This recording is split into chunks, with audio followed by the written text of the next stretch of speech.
Jaya Radha Madhava Kunja Bihari Jaya Radha Madhava Kunja Bihari Gopi Jana Vallabha Girivardhari Gopi Jana Vallabha Girivardhari Yashodanandana Braja Jana Ranjana Yashodanandana Braja Jana Ranjana Yamuna Tira Vanachari Yamuna Tira Vanachari Jaya Radha Madhava Kunja Bihari Jaya Radha Madhava Kunja Bihari Gopi Jana Vallabha Girivardhari Gopi Jana Vallabha Girivardhari Yashodanandana Braja Jana Ranjana Yashodanandana Braja Jana Ranjana Yashodanandana Braja Jana Ranjana Yashodanandana Braja Jana Ranjana Yamuna Tira Vanachari Yamuna Tira Vanachari Yamuna Tira Vanachari Yamuna Tira Vanachari Jaya Radha Madhava Kunja Bihari Radha Madhava Kunja Bihari Gopi Jana Vallabha Girivardhari Gopi Jana Vallabha Girivardhari Yashodanandana Braja Jana Ranjana Yashodanandana Braja Jana Ranjana Yamuna Tira Vanachari Yamuna Tira Vanachari Yamuna Tira Vanachari Yamuna Tira Vanachari Jaya Radha Madhava Kunja Bihari Radha Madhava Kunja Bihari Jaya Radha Madhava Kunja Bihari Radha Madhava Kunja Bihari.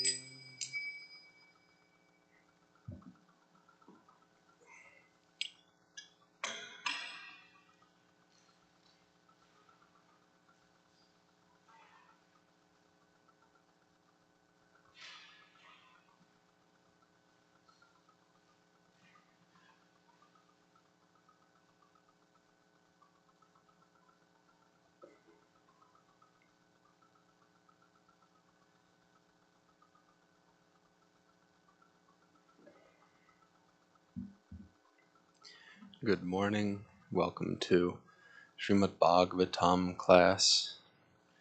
Reading from the 10th canto, chapter 79, verses 16 through 22.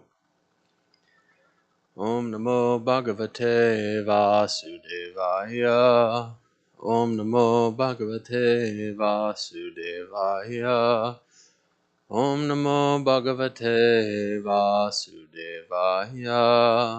Narayanam Namaskritya Naram Chaiva Narottamam Devim Sarasatim Vyasam Tato Jayamudirayet Nasta Prayeshu Bhadreshu Nityam Bhagavata Sevaya Bhagavati Uttamasloke Bhaktir Bhavati Naishtaki Om Jnanatimirandasya Gyananjana Shalakaya Chakshur Unmilitam Yena Tasmai Shri Gurave Namaha Mukam Karoti Vachalam Pangulangayate Girim Yatkripatamaham Vande Shri Gurundinatarinam Paramananda Madhavam Shri Chaitanya Ishwaram Namo Om Vishnu Padaya Krishna Pristaya Bhutale Srimate Ramapada Swami Iti Namine Namo Om Vishnu Padaya Krishna Pristaya Bhutale Srimate Bhaktivedanta Swami Iti Namine Namaste Saraswati Deve Gauravani Pracharine Nirvishesha Shunyavadi Pastrati Deshatharine.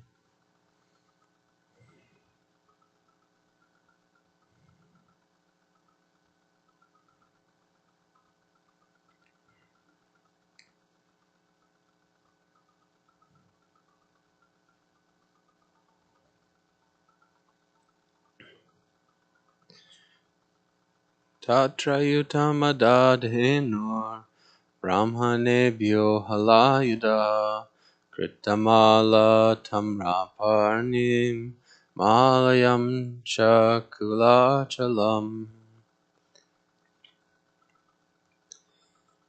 Tatra, there, at Setu Bandhan, known as Rameshwaram, Ayutam, 10,000, Adat, he gave away, Denahu, cows, Brahmanebhya, to Brahmanas, Hala Ayudaha, Lord Balaram, whose weapon is the plough, Kritamalam, to the Kritamala river, Tamraparnim, to the Tamraparnim river, Malayam, Malaya, Cha, and Kula Achalam, the principal mountain range.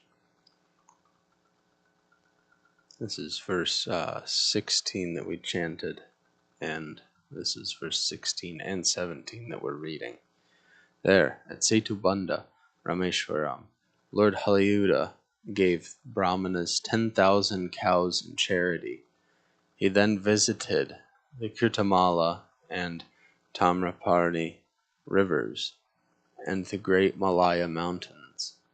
In the Malaya range, Lord Balaram found Agastya Rishi sitting in meditation. After bowing down to the sage, the Lord offered him prayers and then received blessings from him. Taking leave from Agastya, he proceeded to the shore of the southern ocean, where he saw the goddess Durga in her form of Kanyakumari. Verse 18. Next, he went to the Falguna Tirtha and bathed in the sacred Panchabsara lake, where Lord Vishnu had directly manifested himself. At this place, he gave away another 10,000 cows. Verses 19 through 21. The Supreme Lord then traveled through the kingdoms of Kerala and Tirgatha, visiting Lord Shiva's sacred city of Gokarna, where Lord Durjati Shiva directly manifests himself, after also visiting Goddess Parvati, who dwells on an island. Lord Balaram went to the holy district of Shuparaka and bathed in the Tapi, Payoshini, and Nirvindaya rivers. He next entered the Dandaka forest and went to the river Reva, along which the city of Mahishmati is found. Then he bathed at Manutirtha and finally returned to Prabhas. Text 22. The Lord heard from some Brahmanas how all the kings involved in the battle between the Kurus and Pandavas had been killed. From this he concluded that the earth was now relieved of her burden. So in this chapter, we're hearing about how Lord Balaram is going on pilgrimage as prescribed by the sages in the last verse of the previous chapter, as a sort of retribution for killing the quote-unquote Brahmana Romaharshana. In that last verse of the 78th chapter, the sages prescribe him to go on a 12-month pilgrimage, and they also instruct Lord Balaram to circumambulate Bharat in a serious mood of meditation, execute austerities, bathe at pilgrimage sites. Those three things were prescribed for Lord Balaram to do. The sages did this because actually it would be beneficial to them. They also previously requested he kills a nearby demon, so he did that for them, and then he goes on this pilgrimage. So Lord Balaram doesn't need to perform anything for his own purification. He is, after all, Lord Balaram, so he is already pure. He doesn't need to undergo atonement for anything that he does, because everything that he does is perfect. But out of his unlimited mercy, sometimes he might choose to perform some activities that are beneficial to the devotees. This is according to his own will and his own desire. So at this time, he has decided to go on this pilgrimage, which is beneficial not just for the Brahmanas at that time, but for everyone, because now we get to hear about it and think about it. And he's also doing this in one way to keep himself away from the Kurukshetra war. It also serves to bring fame to the Lord, because he's setting such a nice example for everyone. It's also known that when a saintly person visits a place of pilgrimage, it serves to purify that place of the sins committed by people who go there to be absolved of their sins. So when the Lord visits a similar place, a similar reaction happens. All the activities prescribed by the sages to Lord Balaram are also activities that we can do ourselves. By performing these activities, we become spiritually purified, and our faith is increased if we do them right. Another name for circumambulating a sacred place is parikram. There are so many different kinds of parikram that devotees can perform. There's Navadweep and Vrajmandal parikram. There's parikram of Govardhan town, or Govardhan hill. There's parikram of Vrindavan town. There is the Chardham parikram in North India. There's the South Indian parikram path of Lord Chaitanya. There are also pilgrimages that can be performed at more contemporary places that hold particular significance to us, the devotees of ISKCON. For example, many devotees might go to New York City to see 26 Second Avenue, or they might travel to Kolkata to see the place where Srila Prabhupada was born, or the place where Prabhupada met his Guru Maharaj, Srila Bhaktisiddhanta Saraswati Thakur. Devotees might go to New Vrindavan in West Virginia as a pilgrimage, which Srila Prabhupada himself has declared to be a place of pilgrimage and to be non-different from the Vrindavan located on the other side of the world. For the more traditional pilgrimage places, there are certain activities for devotees to perform while they're there. So it's not uncommon for devotees to take up additional austerities while in sacred places, like eating less, chanting more, giving in charity to different temples or the sadhus locally. Devotees will circumambulate temples, villages, or certain other areas.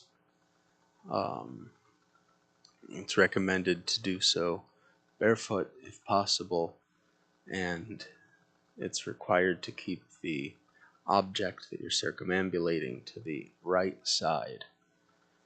So this is also true if we're wanting to circumambulate deities in a given temple, or in the morning, for example, when we circumambulate Tulsi Devi, we keep her to the right side as well. Another common activity for those on pilgrimage is to bathe in sacred bodies of water. So we hear about Lord Balaram doing this on so many occasions in so many different places, lakes and rivers and such. In the Upadeshamrita, Nectar of Instruction by Srila Rupa Goswami, he tells us the significance of Radhakund and the significance of bathing in Radhakund. There are so many sacred places to bathe at, but for us, Radhakund is considered to be the topmost place. Not only does it contain the waters of all the sacred rivers, making it desirable from that aspect, it's also the place of Srimati Radharani that was, made by Srimati Radharani and her gopis. So Srila Rupa Goswami tells us that by bathing in Radhakund only once, pure love for Krishna is awakened in the heart of the person who bathes there. To bathe in Radhakund is no small thing. It's the most sacred place in the universe, actually. And our devotional service there is amplified unlimited times, and so are our offenses. So Srila Prabhupada has advised that one shouldn't bathe in Radhakund without the permission of the spiritual master. But he's also given this concession, because it's such an important thing to do, that instead of immersing our whole body into Radhakund, we can also take and sprinkle some drops of water on our head. And this is the same effect as taking a bath in Radhakund. Actually, it's nicer in some regards, because we can do it anywhere and at any time, assuming we have a bottle of Radhakund water with us.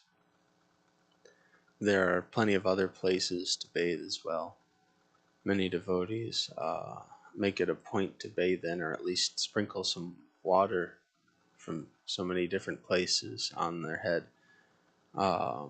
Places like the Yamuna, the Ganga, Shamakund, Prayag, the Gandaki, so many other different places. And another activity that devotees will do on their pilgrimage is to hear about the places they're visiting from advanced devotees. So if you're in a particular place, it's not uncommon that you might, read some book about that place, or, especially in a situation of an organized yatra, you'll have somebody there to explain about that place and tell the different pastimes and why it's significant. And devotees will also honor the Mahaprasad of various temples while they're in a particular place. I know this is one thing that I'm particularly excited about when I go to Vrindavan, is visiting the Maha Sweets shop. They have so much nice Mahaprasad in Vrindavan. It's all very tasty. So whenever a devotee performs any actions in a sacred place, it's magnified. So the pious actions of a devotee are amplified there, It says different places say different things 10 times, 100 times, 5 times, 1,000 times, 1,000,000 times, whatever the number assigned to it is. But when we go somewhere sacred, we should keep in mind that all of the good things that I do are becoming magnified. They're becoming amplified when I visit here. But also, all of the bad things that we do are equally amplified. It's a high stakes scenario. So we should be very mindful when we go to these different places to be in the right consciousness and to maintain the right consciousness. We might set out on a pilgrimage to make spiritual advancement, but if we don't have our mind situated properly, if we don't have the right motivations, or if we have a bad attitude, we might actually cause more problems for ourselves than more good for ourselves. For myself, ahead of my upcoming long-term trip to India, I've been doing extra reading. I've been putting extra effort into chanting my japa nicely, and I've been paying special attention to my motives and my mental state, all in preparation for not just spending time in, pilgrimage places and sacred places, but for spending a extended amount of time in those places. The longer we stay in a particular place, the more potential we have to make offenses due to gradual inattentiveness that creeps in. So it's important not to stay somewhere for too long. We want to be there long enough to get the experience, but we don't want to be there so long that we start to see things in the wrong way. There are 10 primary offenses to the holy Dham that have been identified. So the first offense is to disrespect or have contempt for the Acharya or Guru, who is the revealer of the Dham. We get to the Dham by the grace of Guru, so we should be mindful of that fact, and we should always have reverence and appreciation to Guru for that special mercy. The second is to think the holy Dham is temporary.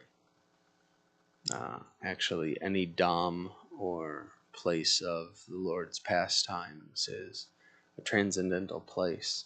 Because it's transcendental, it's not exactly to do with this material world, and it is an eternal place. The third is to commit violence towards anyone in the holy Dham, and to think that the residents or pilgrims visiting the Dham are ordinary, materialistic people. The residents of any holy place are not ordinary people. They're special souls and eternal associates of the Lord, and we should respect them as such. Srila Prabhupada said even the non-devotees who reside in Vrindavan are not ordinary people. They are also devotees of the Lord. They're eternal associates of the Lord and should be respected as such. He even said of the animals at this particular time, it was 2 dogs that had entered a place where he was, that you never know who these souls actually are. The next offense is to perform mundane activities while living in the holy dham.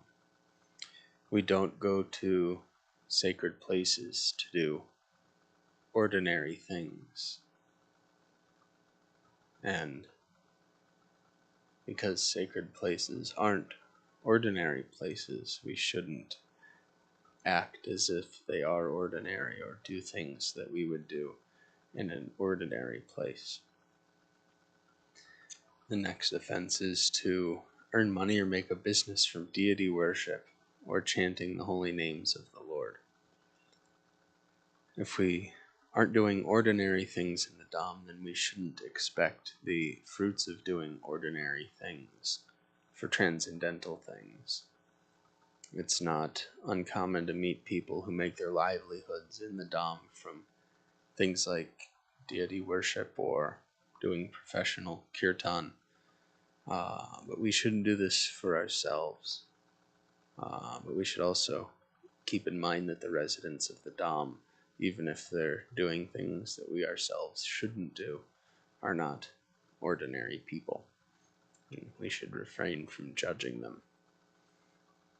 The next offense is to think that the holy Dham belongs to a mundane country or province, or to think that the holy Dham is equal to other holy places connected to the demigods, or to try to estimate the area of the holy Dham by some material mechanism. The places of Krishna are special because they're places that have to do with Krishna. In the Nectar of Devotion, Srila Prabhupada points out that such places are notable because of that association with the Lord. Therefore, we shouldn't consider them to have anything to do with the country whose borders they're currently surrounded by. That's because these places are eternal and extraordinary. So, a place like Vrindavan might find itself situated around the material or the mundane border of India today, but tomorrow everything could change. It could be, invaded by some other country, annexed by some other country, and then it's no longer an Indian place. It could be invaded by Greece, and Vrindavan could then legally become a Grecian place. But no matter what the government in control of a place calls itself, if that place is a place of pilgrimage, then it's transcendental, regardless of who is controlling it. The next offense is to commit sinful activities in the holy Dham. All of the effects of our activities are amplified so many numbers of times in sacred places. So we should be careful not to do sinful things. Otherwise, we might suffer an amplified reaction for those things. The next offense is to consider Vrindavan and Mayapur to be different. Because Lord Chaitanya is Krishna himself, the places of his activities are not different from Vrindavan. Though we might see some external differences in the pastimes or in the places themselves, they're actually the same place on the spiritual level. Next offense is to blaspheme the scriptures that glorify the holy Dham. So just like how we don't blaspheme the Vedic literatures in pursuance to the Vedic version, we similarly don't blaspheme literature that glorifies sacred places. That's because that literature is filled with verses, and uniquely, those verses are actually persons. They're spirit souls like us. And not only are they persons, not only are they jivas, they are pure devotees. So we shouldn't be blaspheming pure devotees, no matter how they're manifested.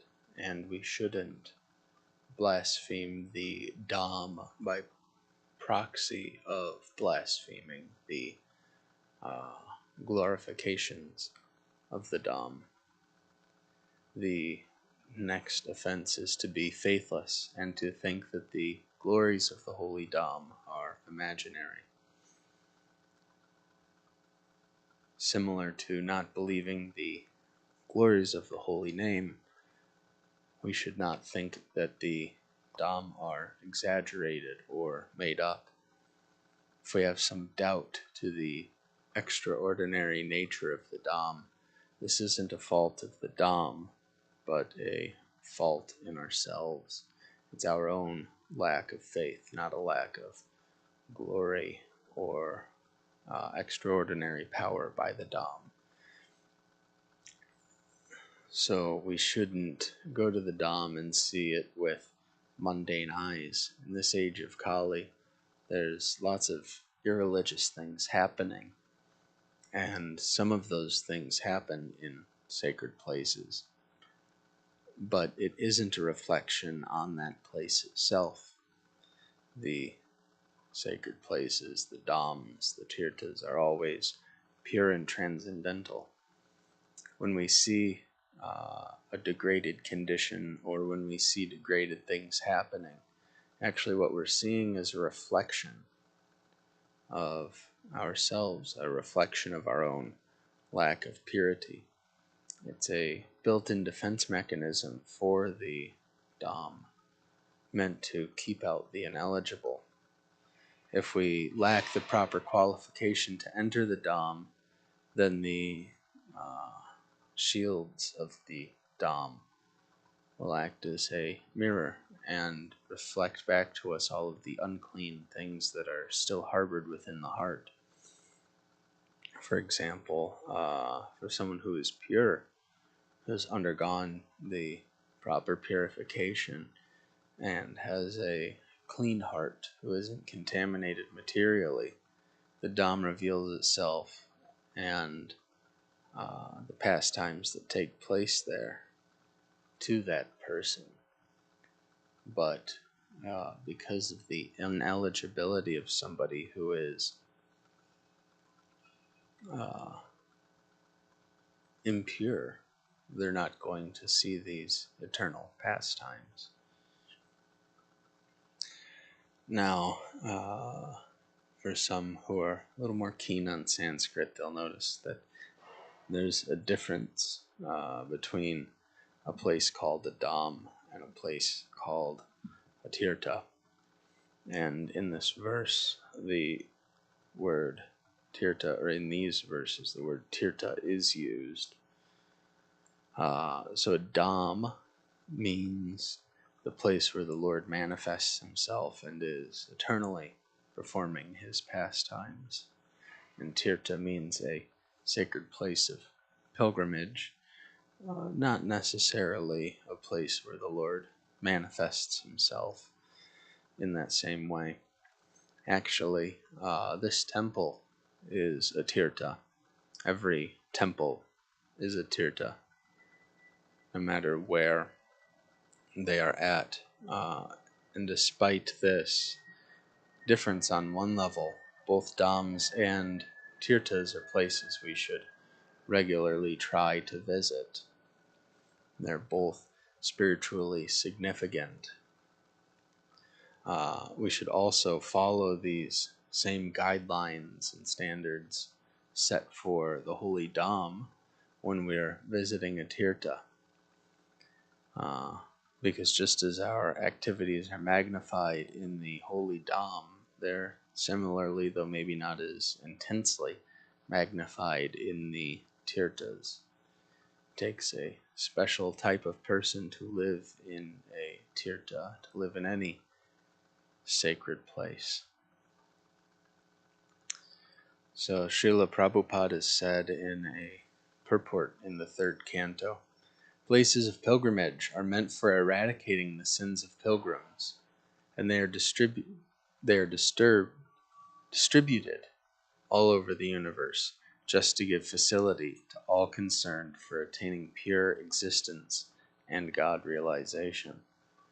One should not be satisfied, however, merely by visiting the places of pilgrimage and performing one's prescribed duties.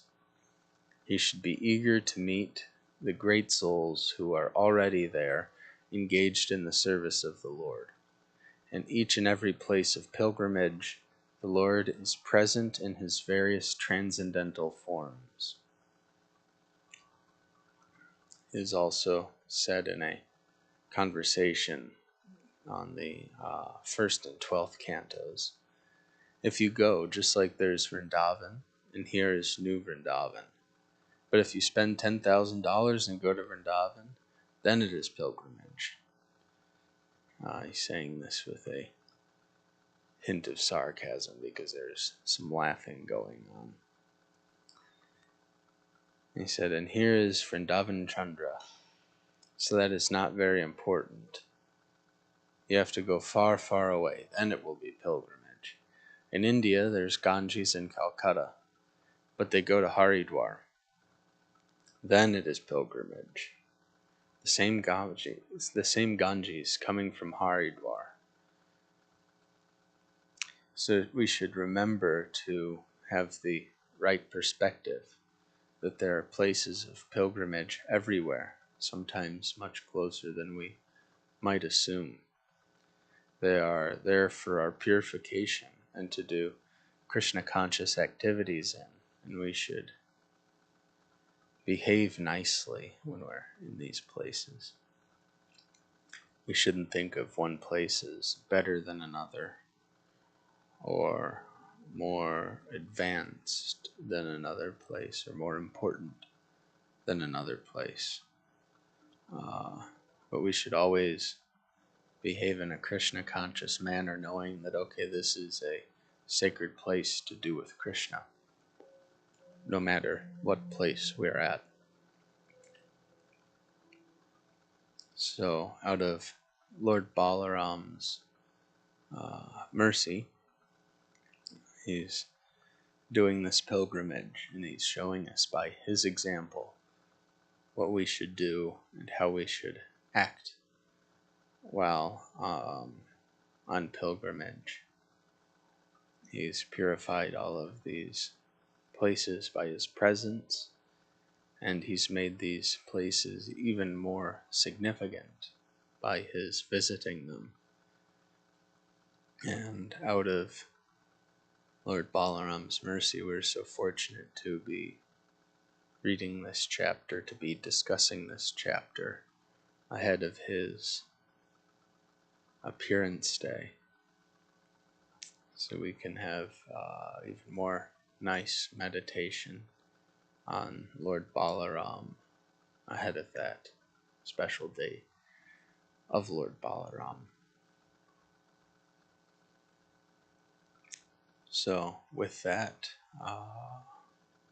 we don't have anyone in the temple room to ask questions, and for some reason they've disabled the comments portion online, so I can't take online questions. So with that, Grantaraj Srimad Bhagavatam ki jai, Samveda Bhakta Vrinda ki jai, Srila Prabhupada ki jai.